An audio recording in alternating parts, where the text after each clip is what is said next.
15 अगस्त 2019 की देर रात इंग्लैंड के एक सुनसान, तंग, घुमावदार सड़क पर दो पुलिस ऑफिसर एक कार पर सवार थे कि तभी अचानक उनके सामने एक और कार रास्ते पर उनकी तरफ बहुत तेजी से आती है और फिर दोनों कार्स एक दूसरे के एकदम आमने सामने आकर रुक गई। दोनों गाड़ियों की ब्रेक अचानक दबने से उस सुनसान अंधेरी रात में टायरों के रगड़ने की तेज आवाज गूंज उठी।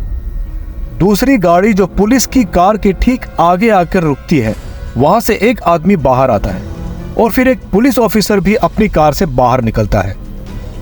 इसके बाद उस रात वहां जो कुछ भी हुआ वो इतना भयानक है कि ऐसा कभी दोबारा ना हो, इसके लिए सरकार को एक नया कानून बनाना पड़ा। नमस्कार, मैं हूं साइलो और आप देख रहे हैं हिंदी क्राइम एक्सपोज। इससे पहले कि मैं कहानी को आगे बढ़ाऊं, अगर आपको ऐसे ही क्राइम और इन्वेस्टिगेशन की कहानियां पसंद है तो इस चैनल को सब्सक्राइब जरूर कर लें और वीडियो पसंद आने पर लाइक करना न भूलें। मैं हर सप्ताह एक नया और इंटरेस्टिंग केस लेकर आता हूं, इसीलिए नोटिफिकेशन बेल भी दबा दें ताकि आपसे कोई भी वीडियो मिस ना हो। तो चलिए कहानी को आगे बढ़ाते हैं। 18 जुलाई 2019 को 28 वर्षीय एंड्रयू हार्पर ने एक कार्ड के अंदर एक छोटा सा नोट लिखा। फिर उसने कार्ड को मोड़ा, उसे एक लिफाफे में डाला और उसने उसे एक अपने दोस्त को दे दिया। एंड्रयू ने अपने दोस्त को अच्छी तरह बता दिया था कि उस लिफाफे को कहां और किसको पहुंचाना है। दोस्त एंड्रयू के रूम से बाहर आता है और हॉल से होते हुए आर्डिंगटन हाउस के दूसरी तरफ जाने लगता है। वो लोग आर्डिंगटन हाउस में ठहरे हुए थे। यह एक महल नुमा 17वीं शताब्दी में बना खूबसूरत हवेली है जो लगभग 30 एकड़ के बगीचों और पार्कलैंड में फैली हुई है और यह इंग्लैंड में लंदन से करीब 1 घंटे की दूरी पर पश्चिम में स्थित है। पूरे हवेली के चक्कर काटने के बाद एंड्रयू का दोस्त वो लिफाफा लेकर एक कमरे के बाहर पहुंचता है और नॉक करता है। अंदर से एक काम वाली ने दरवाजा खोला और उसे सीधा 28 वर्षीय लिजी बेकेट के पास ले गई और फिर उसने एंड्रयू के दिए लिफाफे को लिजी को सौंप दिया। लिजी और एंड्रयू वही आर्डिंगटन हाउस से करीब 16 किलोमीटर दूर वलिंगफोर्ड में पले बड़े हैं। वलिंगफोर्ड एक छोटा सा ग्रामीण शहर है। उन दोनों की मुलाकात तब हुई थी जब वो दोनों सिर्फ 15 साल के थे और तब से लेकर अब तक उनका प्यार सिर्फ बढ़ता ही गया और फाइनली 13 साल के बाद उन दोनों ने शादी करने का फैसला कर लिया था। लिजी को लिफाफे के ऊपर लिखा हुआ हैंडराइटिंग देखकर ही मालूम हो गया था कि ये उसके फियांसे यानी मंगेतर एंड्रयू ने भेजा है और उसके चेहरे पर हल्की सी मुस्कान आ गई। उसने लिफाफे को खोलकर अंदर रखा नोट पढ़ा जिस पर एंड्रयू ने हमेशा की तरह प्यार भरी बातें लिखी थी।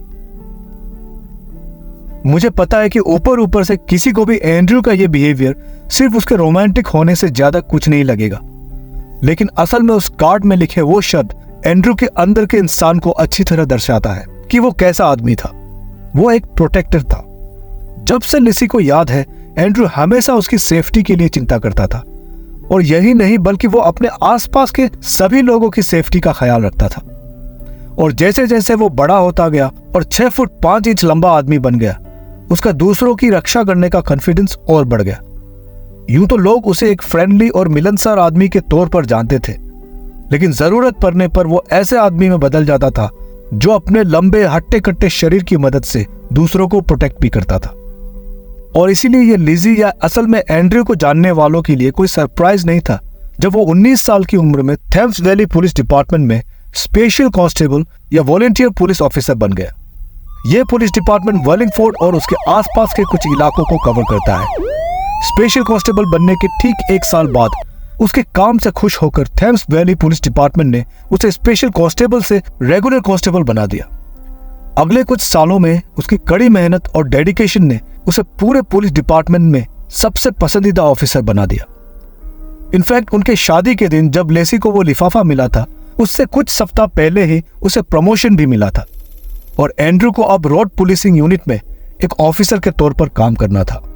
इसका मतलब यह था कि हर दिन के जिम्मेदारियों के अलावा एंड्रयू अब उन पुलिस ऑफिसर्स में से एक बन जाएगा जो आने वाली किसी भी इमरजेंसी कॉल का फौरन जवाब देगा। वो एक्चुअली एक फ्रंट लाइन पुलिस ऑफिसर बन गया था जिसकी जिम्मेदारियां और बढ़ गई और जिसका काम अब पहले से ज्यादा खतरनाक हो गया था। लेकिन एंड्रयू बहुत खुश था क्योंकि उसके लिए सबसे जरूरी जरूरतमंद लोगों की रक्षा करना था और इसलिए इस प्रमोशन ने उसे ऐसा करने का एक बड़ा अपॉर्चुनिटी दिया था। तो लेज़ी ने एंड्रू से मिले उस नोट को पढ़ने के बाद पास के एक टेबल पर रख दिया और अपने चेहरे पर एक बड़ी मुस्कान के साथ वो तैयार होने लगी, क्योंकि उसी दोपहर को उन दोनों की अर्डिंगटन हाउस में शादी होने वाली थी। समय आ गया और सारे रस्मों के साथ दोनों की शादी हो गई और दोनों ने जन्मों जन्मों तक साथ निभाने की कस्में खाई और किस किया। शादी के करीब 1 महीने बाद 15 अगस्त को एंड्रू अपने एक साथी के साथ, जिसका नाम भी एंड्रू था, एक्चुअली उसका पूरा नाम एंड्रू शो था, वो दोनों रेडिंग नाम के शहर में ड्यूटी कर रहे थे। रेडिंग वॉलिंगफोर्ड से लगभग 30 मिनट साउथ में एक शहर है। रात 11 बजे के ठीक बाद आखिरकार दोनों ने अपना काम बंद किया और वापस घर जाने के लिए रेडी करने लगे।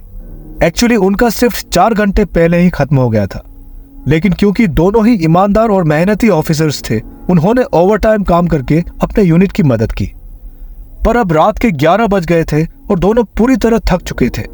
वो जम्हाई लेते हुए सामान पैक कर रहे थे और फिर शो कार की ड्राइवर सीट पर बैठ जाता है और चाबी घुमाकर कार स्टार्ट करता है। ये एक BMW अनमार्क कार थी, यानी इसमें पुलिस लिखा हुआ नहीं था। ये पुलिस डिपार्टमेंट द्वारा यूज करने वाली आम कार की तरह दिखने वाली कार थी। एंड्रू ड्राइवर के साथ पैसेंजर सीट पर बैठ गया और शो कार स्टार्ट करके घर जाने के लिए रोड पर नॉर्थ की ओर निकल जाता है। ठीक उसी समय एक बहुत परेशान आदमी 911 में कॉल करके डिस्पैचर को बताता है कि एक ग्रे सेडान कार उसके घर के बाहर गेट के पास आकर रुकी है। Thames Valley Police, what's your emergency? I've got 4 masked men outside my house and they've got weapons. They came round earlier and now they're in my house. They're at my property. उस आदमी का घर एडमोर लेन नाम के सड़क से कुछ ही दूर था। एडमोर लेन मेन रोड से अलग गांव के इलाके में छोटा घुमावदार सड़क है। इस इलाके में गिने चुने लोग ही रहते हैं और यहाँ गाड़ियों का इतना आना जाना नहीं होता था, इसलिए इतनी रात को अपने घर की ओर आता गाड़ी के लाइट्स को देखकर वो आदमी खिड़की से थोड़ा पर्दा उठाकर चुपके से देखता है। वो अपने घर की तरफ आते उस गाड़ी को देखकर सोच रहा था कि शायद कोई रास्ता भटक गया होगा और वहां से वापस लौट जाएगा, लेकिन जब वो कार घर के गेट के पास आकर रुक गई और उसके अंदर से 3 नकाबपोश आदमी बाहर आए जिनके हाथों में हथियार थे, वो फौरन घबराकर 911 में फोन लगाता है। उस आदमी का घर उस जगह से पास ही था जहां एंड्रू और शो ड्यूटी कर रहे थे। उसने खिड़की से बाहर देखते हुए 911 में डिस्पैचर को बताया कि उसे लगता है कि वो लोग उसकी क्वाड बाइक को चुराने के लिए आए हैं। उसकी क्वाड बाइक उसके घर के बगल में बने गैरेज के बाहर रखी हुई थी और उसने उन्हें उसी तरफ जाते हुए देखा। डिस्पैचर ने उससे कहा कि पुलिस को खबर कर दी गई है और वो बहुत जल्द वहां पहुंच जाएंगे, लेकिन उसने डिस्पैचर को घबराहट भरी आवाज में बोला कि वो अब नहीं रुक सकता और बाहर निकलकर उन लोगों को अपनी क्वाड बाइक चुराने से खुद ही रोकेगा। They're stealing my quad bike. I'm going out there now. No, don't go out there. I'm going out there now. No, because if they've got weapons. I don't care. I've got to protect that bike. They're taking the quad bike. No, your safety is important. Stay in your property. Please send someone. I'm going. Someone's on their way. No, don't go out there. Have you sent someone or not? Officers are on their way. लेकिन उस आदमी ने उनकी बात नहीं सुनी और भागकर दरवाजा खोलते हुए घर के बाहर निकलता है। पर अब उसके घर के बाहर ना तो वो ग्रे कलर की कार थी, ना वो नकाबपोश लोग और ना ही उसका क्वाड बाइक। चोर बहुत चालाकी से इतने कम समय में उसके क्वाड बाइक के साथ फरार हो गए। वो वापस घर के अंदर आ जाता है और डिस्पैचर्स को वहां के हालात बताता है। उसे फिर से घर पर रहने को बोला गया और बताया गया कि पुलिस जल्द ही उसकी क्वाड बाइक का पता लगा लेंगे। और कुछ ही सेकंड में थैम्स वैली पुलिस को एक कॉल आया और निर्देश दिया कि जाकर एडमोर लेन पर इस ग्रे कार को रोके। इसलिए जो भी टीम इसके सबसे पास थी उसको फौरन कार्रवाई करनी थी और एडमोर लेन की ओर निकलना था। यह भी बताया गया कि उस कार में 3 नकाबपोश हथियारबंद आदमी हैं और यह खतरनाक हो सकता है, इसलिए सावधानी से सामना करें।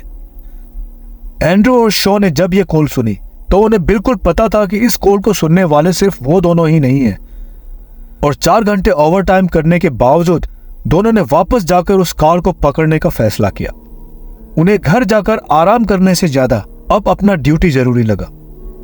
शो ने तेजी से कार को वापस घुमाया और एडमोर लेन की ओर निकल पड़ा, जो मेन रोड से अलग साइड से एक छोटे से रोड से जाता है। एडमोर लेन पहुंचने पर वो दोनों वहां से आगे नॉर्थ की तरफ बढ़ते रहते हैं। ये सड़क छोटी थी और घुमावदार भी। उनकी गाड़ी अब रोड के बीचों बीच चल रही थी और दूसरी तरफ से आने वाले किसी भी गाड़ी के लिए गुजरने के लिए कोई जगह नहीं थी। वो लगभग पूरे रास्ते को ब्लॉक करके आगे बढ़ रहे थे ताकि अगर आगे से वो ग्रे कार आए तो वो भाग ना सके।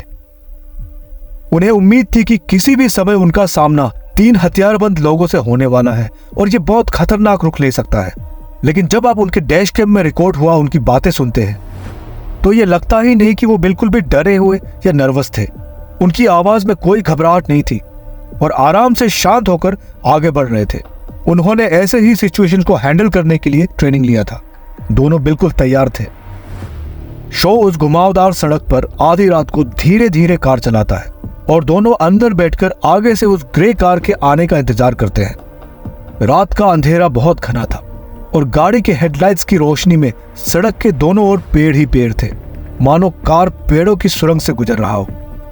फिर अचानक, जैसे कि आप इस डैश कैम फुटेज में देख सकते हैं, कि दूर से किसी गाड़ी के हेडलाइट की रोशनी उनकी ओर आता हुआ दिखता है और देखते ही देखते वो कार एंड्रू और शो की कार के ठीक आगे आकर रुक गई। आप डैश कैम में रिकॉर्ड हुए इस फुटेज में सुन सकते हैं कि कैसे अचानक उनके ब्रेक लगने की आवाज वहां उस सुनसान बीच सड़क पर गूंज उठी। उनकी हेडलाइट्स अभी भी जले हुए थे। शो थोड़ी देर कार को रोकने के बाद धीरे धीरे अपनी कार को आगे बढ़ाता है और उस ग्रे कार के करीब ले जाता है। अब दोनों गाड़ियां करीब 10 या 15 फीट की दूरी पर थे। जैसा कि मैंने आपको पहले बताया था कि एंड्रयू और शो की कार में पुलिस डिपार्टमेंट का कुछ लिखा हुआ नहीं था।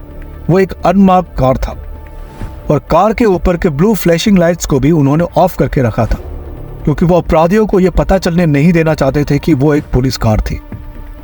दोनों कार्स आमने सामने थे और एंड्रयू और शो ने दूसरी कार को अंदर बैठे बैठे ही बहुत तेजी से अच्छी तरह देख लिया। उन्होंने नोटिस किया कि पहला तो ये ग्रे सेडान कार है जैसा कि उन्हें बताया गया था, और दूसरा कि उसके पीछे एक क्वाड बाइक को बांधकर खींचा जा रहा था। और इसलिए ये कंफर्म हो गया कि ये वही कार है जिसके अंदर 3 नकाबपोश हथियारबंद लोग हैं जो इस क्वाड बाइक की चोरी करके ले जा रहे हैं।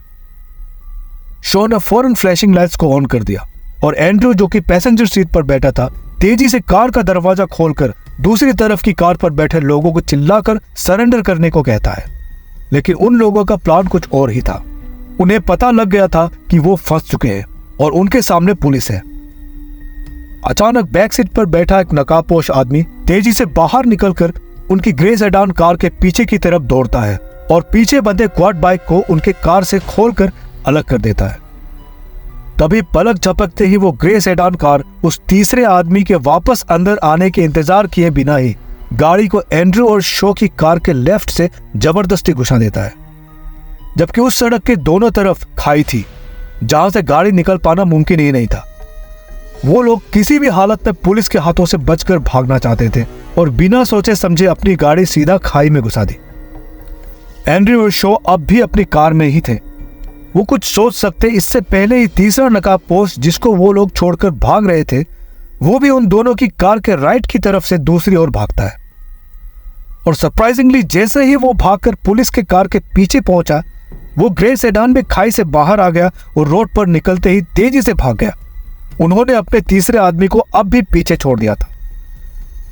अब पुलिस की कार जहां थी वहीं खड़ी थी, पर ग्रे कार पीछे से भाग चुका था और वो आदमी रोड पर उस ग्रे कार के पीछे भाग रहा था। एंड्रयू ने उस आदमी को भागते हुए देखा और गाड़ी से बाहर निकलकर उसे पकड़ने के लिए पीछे दौड़ने लगा। सड़क बहुत छोटा था और इसलिए शो के पास कार को वापस घुमाने के लिए जगह नहीं थी। उसके पास कार को रिवर्स गियर में चलाने के अलावा और कोई रास्ता नहीं था। वो अपने कंधे से पीछे देखते हुए जितनी तेजी से हो सके उतनी तेजी से कार को रिवर्स गियर में चलाता है। और इसलिए जब शो इस सड़क पर पीछे की ओर गाड़ी चला रहा था तो अपनी पिछली खिड़की से एंड्रयू को देख सकता था, जो तीसरे नकाबपोश आदमी का पीछा कर रहा था, जो ग्रे कार का पीछा कर रहा था, जैसा कि आप भी इस फुटेज में देख सकते हैं। और फिर अचानक ऐसा कुछ अजीब हुआ जिसका शो के पास कोई जवाब नहीं था। तीसरा नकाबपोश आदमी दौड़ते हुए अचानक ग्रे कार में कूदने की कोशिश में छलांग लगाता है और उसी वक्त एंड्रयू, जो कि उस आदमी के बहुत करीब पहुंच चुका था, वो भी उस नकाबपोश को झपट कर पकड़ने की कोशिश करता है। और जैसे ही उन दोनों ने छलांग लगाया, दोनों के दोनों शो की आंखों के सामने ही गायब हो गए। फिर वो ग्रे कार बहुत तेजी से दूर निकल जाता है और वो भी अंधेरे में गायब हो गया। शो ये सब होता हुआ देख रहा था, पर उसे बिल्कुल भी अंदाजा नहीं था कि एंड्रयू कहां चला गया और वो तीसरा नकाबपोश आदमी कहां गायब हो गया। वो अब भी रिवर्स गियर में ही गाड़ी चला रहा था। वो उल्टी कार चलाता जा रहा था और एंड्रू के बारे में सोच रहा था। काफी दूर जाने के बाद उसे ऐसा जगह मिल गया जहां से वो कार को सीधा कर सकता था। उसने कार को घुमाया और जैसे ही वो अब सीधा आगे बढ़ रहा था, उसको डिस्पैचर्स का कॉल आया और उससे पूछा गया कि वो कहाँ है और वहां क्या चल रहा है। शो ने जवाब में बस यही कहा कि उसका साथी एंड्रू कार से बाहर निकला था और अब उसका कोई पता नहीं है। उसने बताया कि उसने अपने पार्टनर एंड्रू को खो दिया है। शो उस अंधेरी सड़क पर गाड़ी आगे बढ़ाता गया, लेकिन उसके दोस्त का कहीं कोई पता नहीं था। सब कुछ शांत लेकिन डरावना था। शो जैसे जैसे उस एडमोर लेन पर आगे बढ़ रहा था, उसे उम्मीद थी कि किसी मोड़ पर उसे एंड्रू दौड़ते हुए दिखाई देगा, लेकिन पूरा सड़क सुनसान था और किसी का कोई नामो निशान नहीं था। और गाड़ी चलाते चलाते उसे इस बात का एहसास नहीं हुआ कि वो जिस सड़क से गुजर रहा था, उस सड़क पर एंड्रू के कई चीजें बिखरे पड़े हुए थे। वो चीजें काफी छोटी छोटी थी और शायद इसीलिए शो को नजर नहीं आया, पर डैशकॉम फुटेज में बाद में साफ देखा गया कि एंड्रू की कई चीजें सड़क पर बहुत दूर तक बिखरी पड़ी हुई थी। उसका वॉलेट, उसका बैज, फिर उसका लाइसेंस और बाकी आईडी कार्ड्स, और फिर उसका हैंड ग्लोव्स और एक प्लास्टिक का टुकड़ा जो एंड्रू के यूनिफॉर्म से टूटकर गिरा था। शो को यह सब चीजें दिखाई नहीं दिया, लेकिन वो सड़क पर नजर लगाए गाड़ी चला रहा था और कुछ आगे जाने के बाद उसे सड़क पर पड़ा एंड्रू की पुलिस जैकेट नजर आ गया, जिसे वो छाती पर पहनता था। वो कार रोकता है और सुनसान सड़क पर उतरकर उस जैकेट को उठाकर वापस कार में आ जाता है। उसने एंड्रू के जैकेट को उसके पैसेंजर सीट पर रख दिया और फिर से कार आगे चलाने लगा। उसी समय कार के रेडियो में पुलिस कंट्रोल रूम से कॉल आता है और ऑपरेटर उससे पूछता है कि वहां क्या हो रहा है और वो इस समय कहाँ है। उसने जवाब में कहा कि उसे एंड्रू का जैकेट सड़क में पड़ा हुआ मिला है। उसे जरा भी अंदाजा नहीं था कि वो जैकेट वहां कैसे आया और ना ही डिस्पैचर इस बात का कोई मतलब निकाल सका। शो फिर से मन ही मन इन सब के बारे में सोचता हुआ गाड़ी आगे बढ़ाता है। उसी वक्त शो अब जहां से गुजर रहा था, वहां से करीब 1 किलोमीटर दूर एडमोर लेन के अंत के चौराहे पर, जहां ये मेन रोड से मिलता है और जहां एंड्रू और शो की ड्यूटी लगी थी, 2 और पुलिस टीम नाका लगाकर बैठे थे। ये 2 टीम स्पेशली उस ग्रे कार को पकड़ने के लिए वहां गए थे। दोनों पुलिस टीम ने एडमोर लेन से बहुत स्पीड से आती हुई एक कार की हेडलाइट को देखा और पास आने पर उन्हें पता चल गया कि वो वही ग्रे सेडान थी। लेकिन जैसे ही उन्होंने मेन रोड के चौराहे पर पुलिस की कार देखी, वो लोग तेजी से अपनी कार को पूरे फुल स्पीड में टर्न करके भाग निकलते हैं। पुलिस की एक टीम भी फौरन उसके पीछे लग गई, पर एक टीम वहीं रुक जाती है क्योंकि उन्होंने एंड्रू को देख लिया था। एक्चुअली हुआ यूं था कि जब शो पहले BMW को रिवर्स गियर में पीछे की ओर चला रहा था और अपने कंधे से पीछे की खिड़की से उस नकाबपोश आदमी को ग्रे कार के पीछे भागता हुआ देख रहा था और जिसके पीछे एंड्रू दौड़ता है, फिर अचानक दोनों गायब हो जाते हैं। ये उसका इमेजिनेशन नहीं था, बल्कि ऐसा सच में हुआ था। उस तीसरे नकाबपोश ने चलती गाड़ी में कूदने की कोशिश की थी और वो कामयाब हो गया था। और रही बात एंड्रू के गायब होने के पीछे का सच, ये एक बहुत दर्दनाक सच था जिसने सबका दिल दहला दिया था।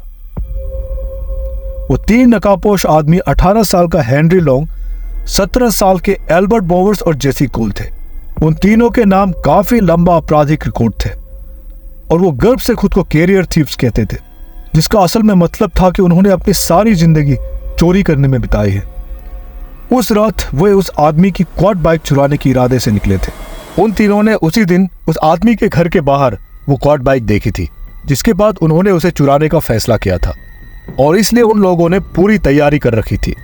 उनको पता था कि उसकी प्रॉपर्टी में जाकर बिना वक्त जाया किए बहुत तेजी से ये चोरी करनी होगी और क्वाड बाइक को खींचकर लाना होगा, और इसलिए उन्होंने इस लंबी मोटी रस्सी को अपने ग्रे रंग के कार के पीछे बांध दिया था। उन्होंने रस्सी को एक फंदे की तरह अपनी कार के पीछे बांध दिया और जब वो लोग उस आदमी के घर पहुंचे तो रस्सी के फंदे को क्वाड बाइक के हैंडल बार में फंसा दिया था और तीनों उस क्वाड बाइक के साथ अपने कार में बैठ के फरार हो गए। लेकिन जब वो एडमोर लेन पर एंड्रू और शो की कार के आमने सामने आ गए तो उन्हें एहसास हो गया था कि उनका सामना पुलिस से हुआ है। तो तीसरा नकाबपोश आदमी उर्फ जेसी कोल कार से बाहर निकलकर पीछे की ओर भागा और उसने क्वाड बाइक से रस्सी का फंदा खोल दिया और उसे सड़क के किनारे धकेल दिया ताकि उनकी कार को वहां से भागने में आसानी हो जाए। और जैसे ही क्वाड बाइक को पीछे से हटा दिया गया, ड्राइवर सीट पर बैठे हेनरी लॉन्ग ने गाड़ी आगे भगा दी और पुलिस कार की लेफ्ट की खाई से होते हुए पीछे निकल गई। और जैसी कोल भी एंड्रू और शो की कार के राइट से भागकर पीछे चला गया। और जैसे ही एंड्रू उसे पकड़ने दौड़ा, जैसे कोल छलांग लगाकर खिड़की से ग्रे कार के अंदर कूद गया। फिर हेनरी ने पुलिस के चुंगल से भागने की इस चांस को देखकर पूरा एक्सीलेटर दबाया और बहुत तेजी से गाड़ी भगा दिया। लेकिन उस ग्रे कार के पीछे लटक रहे रस्सी के फंदे के बीच अब दोनों पैर डालकर एंड्रू हार्पर खड़ा था। उसे अंदाजा नहीं था कि उसका पैर उस रस्सी के फंदे के बीच है। कार के एक्सीलेटर में हेनरी का पैर जैसे ही दबता है और झटके से एंड्रू के पैर में वो रस्सी का फंदा फंस जाता है, एंड्रू का पैर अचानक पूरी तेज गति से उछल गया और उसका सिर सीधे सड़क पर जाकर टकरा है। और फिर उसे एडमोर लेन पर 70 किलोमीटर पर आवर की एवरेज स्पीड से करीब 90 सेकंड तक बुरी तरह घसीटा गया। उसे 1 किलोमीटर से भी लंबी दूरी तक उस सड़क पर घसीटा गया। उसको न सिर्फ सड़क पर पटका जा रहा था, बल्कि सड़क के दोनों ओर के पेड़ों पर पटक पटक कर ले जाया जा रहा था। बिजली की और फेंस के खंभों पर टकराते हुए और झाड़ियों में पटकते हुए काफी दूर तक उसे बिना रुके घसीटा गया। जब आखिरकार एडमोर लेन के अंत में वो लोग मेन रोड के पास आते हैं तो उन्हें वहां 2 पुलिस की कार खड़ी दिखाई दी और हेनरी ने बिना ब्रेक लगाए फुल स्पीड में पुलिस की कार के बगल से टर्न लेते हुए मेन रोड पर कार निकलते ही वो तेजी से भाग गया। उसी वक्त जब वो ग्रे सेडान कार तेज रफ्तार में टर्न ले रहा था, तभी एंड्रू सड़क के किनारे से टकराकर फंदे से बाहर आ जाता है और उछलकर सड़क के बीचों बीच आकर गिरता है। पुलिस की 2 गाड़ियों में से एक ग्रे कार का पीछा करती है, लेकिन दूसरी कार की पुलिस टीम ने एंड्रू को उस कार के पीछे से उछलकर गिरते हुए देख लिया था। पहली नजर में उन्हें लगा शायद ग्रे कार के पीछे खून से लथपथ एक हिरन की लाश लटक रही है, जिसे उन्होंने कुचल दिया होगा और अब घसीट कर फेंक दिया था। लेकिन जब वो लोग उस खून से लथपथ बॉडी के पास पहुंचते हैं तो उन सब के पैरों के नीचे से जमीन खिसक जाता है। वो किसी हिरन का नहीं, बल्कि उनके कलीग एंड्रू की बॉडी थी। ये पता चलते ही उन्होंने फौरन उसकी जान बचाने की कोशिश की, लेकिन एंड्रू की चोटें बहुत ज्यादा भयानक थी। उसके शरीर को पूरी तरह बर्बाद कर दिया गया था। यह इतना खौफनाक और दर्दनाक नजारा था कि मैं इसे आपको शब्दों में नहीं बता सकता। एंड्रू हार्पर ने उसी रात 11:45 में दम तोड़ दिया। यह सब इतना जल्दी हो गया कि शो को भी इस पर भरोसा करना मुश्किल हो रहा था। अभी से 20 मिनट पहले ही उन दोनों ने साथ में किसी की मदद करने के लिए घर ना जाकर ड्यूटी करने का फैसला किया था, जबकि वो दोनों घर जा सकते थे। एंड्रू की मौत के करीब 1 घंटे बाद तीनों हत्यारों को गिरफ्तार कर लिया गया। जहां एंड्रू पाया गया था, वहां से लगभग 6 किलोमीटर दूर कुछ इमारतों के बीच एक पुलिस हेलीकॉप्टर ने उनकी कार ढूंढ ली थी। मुकदमे के दौरान तीनों ने कहा कि उन्हें इस बात का अंदाजा नहीं था कि एंड्रू उनके कार के पीछे रस्सी में फंसा हुआ था, पर उनका बयान इन्वेस्टिगेटर्स की जांच से मेल नहीं खा रहा था, क्योंकि एक्सपर्ट्स ने सारे हादसे को बार बार प्रैक्टिकली दोहराया था। उन्होंने उनके उसी कार के पीछे रस्सी से एक 6 फुट 5 इंच और करीब 90 किलो के डमी को बांधकर, जो बिल्कुल एंड्रू के हाइट और वजन का था, एडमोर लेन के उस संकरी रास्ते पर तेजी से चलाया। बार बार उस सड़क पर उतनी ही दूरी तक चलाने पर जितनी दूरी तक एंड्रू को घसीटा गया था। उन्हें यकीन हो गया कि उस छोटे से कार के पीछे एंड्रू को फंसाकर कार को आराम से चला पाना मुश्किल था। उसका शरीर लगातार सड़क के दोनों तरफ के पेड़ों और खंभों से बुरी तरह टकरा रहा था, और यह हो ही नहीं सकता कि उसकी आवाज उस सुनसान रात में उनको सुनाई न दे। और इसलिए एंड्रू के वकीलों ने कोर्ट में दलील दी कि उन लोगों को पता चल गया था कि एंड्रू कार के पीछे फंसा हुआ है, और उसके बावजूद उन्होंने कार को और तेजी से भगाया ताकि वो एंड्रू को झटके से उछाल सके और उससे पीछा छुड़ा पाए। इसके अलावा वकीलों ने कहा कि पूरे एडमोर लेन में उन्हें सड़क के दोनों किनारों पर झाड़ियों में और पेड़ों पर खून मिला है, जिससे यह साबित होता है कि उन्होंने कार को दाएं बाएं घुमाकर तेजी से चलाते हुए एंड्रू को फेंकने की कोशिश की थी, लेकिन वो छूट नहीं रहा था। पर तीनों में से किसी ने भी यह कबूल नहीं किया और अपने बयान पर ही अड़े रहे। उन्होंने एक बार भी ये नहीं कहा कि उन्हें अपने किए पर पछतावा है। उन्हें बिल्कुल भी पछतावा नहीं था। आखिरकार जब कोर्ट ने फैसला सुनाया तो तीनों के चेहरे पर खुशी की लहर दौड़ पड़ी। वो उछल उछल कर हंस रहे थे और भरी कोर्ट में हर कोई उनकी इन हरकतों को देख रहा था। उनके ऊपर एंड्रू की हत्या का आरोप नहीं लगा था, बल्कि मैनस्लॉटर के चार्जेस लगे थे, यानी ऐसा हत्या जो जानबूझकर ना किया गया हो। और उन्हें यह अच्छी तरह पता था कि मैनस्लॉटर में उन्हें हत्या के मुकाबले थोड़ा कम सजा मिलेगा। वो तीनों बेहद खुश थे और जब उनको कोर्ट के बाहर ले जाया जा रहा था तो एंड्रू का तबाह परिवार वहीं खड़ा बेबस होकर ये तमाशा देख रहा था। वो तीनों कैमरे में देखकर मुस्कुरा रहे थे और हंस हंस कर हाथ उछाल रहे थे, मानो ये सब उनके लिए सिर्फ एक मजाक था। आज तक उनमें से किसी ने एंड्रू के साथ जो हुआ उसके लिए माफी नहीं मांगी है और ना ही कभी पछतावा किया है। इनफैक्ट हत्यारों में से दो, जेसी और अल्बर्ट, ने उल्टा पब्लिकली ये कहा है कि वो इस अपराध के ऊपर किताब लिखने वाले हैं। और उनके बर्ताव से ये तो बिल्कुल भी नहीं लगता कि किताब लिखने का उनका मकसद अपना पछतावा जाहिर करना है, बल्कि वो लोग किसी की जिंदगी छीनकर उसी से अब पैसा कमाना चाहते थे। फैसले के बाद एंड्रू की पत्नी लिज़ी, जो न केवल अपने पति के जाने से पूरी तरह तबाह हो गई थी, बल्कि इस बात ने भी उसे तोड़ दिया था कि उन तीनों के ऊपर हत्या का आरोप नहीं लगा था। वो चाहती थी कि उसके पति के हत्यारों को हत्या के आरोप में सजा मिले, लेकिन यह हो नहीं पाया। लिज़ी ने एंड्रू को तो खो दिया था, लेकिन फिर भी वो सालों तक एक नए कानून बनाने के लिए लड़ती रही। वो अपने गुजरे पति की याद में हार्पर्स लॉ नाम के कानून के सपोर्ट में बरसों तक पैरवी करती रही। इस कानून के मुताबिक अगर कोई अपराधी अपराध करते वक्त किसी पुलिस ऑफिसर की जानबूझकर या अनजाने में ही हत्या कर देता है तो इन दोनों केसेस में उस अपराधी को उम्र कैद की सजा मिलेगी। अब उसे मैनस्लॉटर यानी अनजाने में किया गया हत्या नहीं माना जाएगा। और 2 साल पहले 2022 में आखिरकार हार्पर्स लॉ पास हो गया।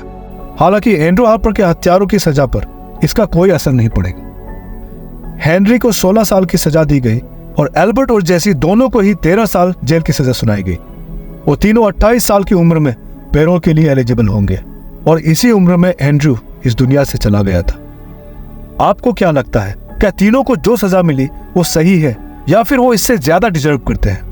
अपने विचार और सुझाव जरूर साझा करें और वीडियो को लाइक करना ना भूलें। तो आज के लिए बस इतना ही। मैं अगली बार फिर आऊंगा, तब तक के लिए अपना ख्याल रखें।